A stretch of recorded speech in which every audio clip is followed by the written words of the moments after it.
السلام علیکم نی ویډیو سره تاسو غلکلی وي امید لرم چې تاسو ټول به روغ او خوشاله وئ ژوند په مزو کې به وئ دوستانو مینوالو ډیره زیاته دردناکه افسوسناکه واقعه مخې ته شوې ده ډیر زیات ظلم شوی دی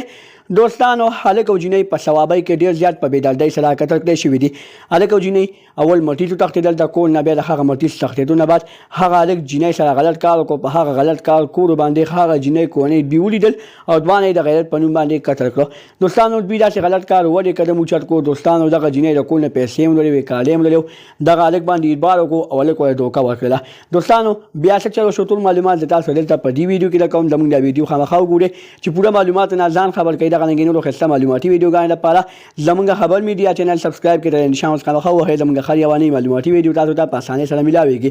دوستانو مینوالو ډېره زیاته افسوسناکه دردناکه واقعه په ثوابۍ کې رامخې ته شوې ده هلک او جنۍ په غلط کار باندې ګیر شوي ده بیا د هغه غلط کار کولو نه بعد هلک او جنۍ دواړه ډېر زیات په بېدردۍ سره قتل کړی شوي دي دوستانو هلک دغه جنۍ سره دوکه وکړله هغه جنۍ له یې مینه وکړله هغه جنۍ په دې هلک باندې اعتبار وکړو هغه اعتبار دې حد ته ورسېدو چې هلک او جنۍ یو بل سره پیار محبت شروع کړو هغه پیار محبت د دوی په غلط کار باندې بدل شو